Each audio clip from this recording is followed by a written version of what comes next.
You know, Flames fans, you can rebuild in a bunch of different ways. You don't all have to rebuild in the same way.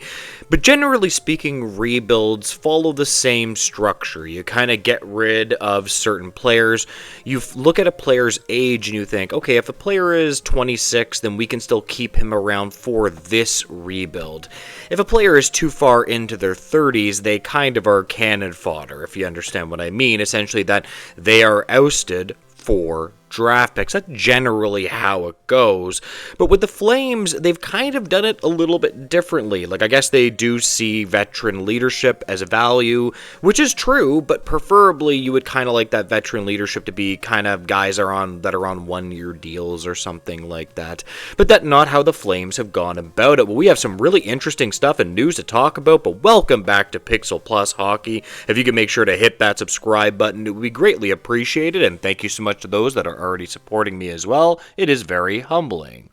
But I honestly do think the scariest thing for a rebuild is when a team kind of doesn't go fully in to the rebuild, but ultimately it's kind of about getting those top impact players anyway. Like, you're never going to be able to rebuild an organization without those top impact players. You know, you look at the new guys coming into the league with Macklin Celebrini, Leo Carlson, Bedard. These guys are the guys that are going to be able to drag their franchise, hopefully to their teams, to the promised land. And it doesn't really matter to me if you keep around some of those guys, although there is an argument for saying maybe you just need to attain assets, and if you hit on a trade or you make a really good trade for Anderson or Kadri, that does just kind of make sense. So I understand the point of view. But this is what I'm going to be talking about today. Quote, fans not happy with Maloney. There was fear from the Flames fan base that despite being dead last in the NHL standings, management may not be open to the idea of a rebuild based on some recent comments from the president of hockey operations, Don Maloney. Those fears are quite valid, close quote. So that is actually pretty fair. We had a little bit of a sit-down interview, and it was some pretty interesting tidbits, at least from what I saw. We have another interesting quote. I know everybody wants this rebuild retooled to see the young players, Maloney said to Parker. We're just determined not to throw young players in before they're ready. It doesn't work. It's not good for your culture. We go into this season wanting to win hockey games. We expect to be a playoff team. That's how we have to enter in our minds every season, close quote. So I did not expect the Flames to be a playoff team. I don't know about you guys. I did not think that was true. So I think you have to, again, this is what frustrates me about some teams. They don't really have a direction, and I think that this frustrates Flames fans because of it seems to have a lack of direction. That's the way I would view this from a Flames fan's point of view. Now, when he's talking about never bringing in young players unless they're ready, any Flames fan will tell you that, whether you believe Parekh is ready or whatever player they end up getting, you don't want to rush him into the NHL because that can actually completely torch your organization. But it's kind of like, man, they just kind of do have to choose a direction here. And here's the thing, they kind of are to a degree because they're still going to have a really good draft pick. And this could just be a president just kind of saying something for the sake of saying something. You kind of have to read between the lines here. And this draws back to Nazem the Dream Kadri, and here we have another really interesting quote. Flames not focusing on trading Kadri. Prior to Maloney speaking this past week, there have been plenty of speculation about a potential Nazem Kadri trade. The 35-year-old continues to be a very good player with 18 points in 24 games and will be of interest to many teams around the league. Despite being a bottoming team, however, the Flames don't seem to have any intention of moving Kadri, close quote. So I do believe that they should ultimately move Nazem Kadri. Now, it does create a bit of an issue where if you trade Kadri, you're kind of opening up a hole like he is a centerman, if you understand what I mean. So that would be a bit complex, but ultimately I do think that they should probably trade him. Like, at the end of the day, if that doesn't fit the rebuild in terms of age, it's kind of pointless to keep him around because it just makes no sense. Here we have the interesting quote from Maloney.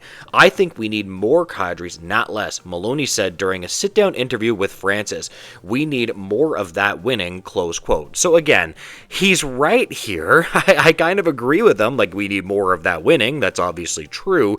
But the problem is like, the Flames aren't the Colorado Avalanche when Kadri won, right? That's just not who they have. Of course you can win with Nazem Kadri. Nazem Kadri can be on a really good team. He's played on good Leafs teams, good Colorado teams, where he was a part of, a good team. That was a playoff quality team, but this is just not it.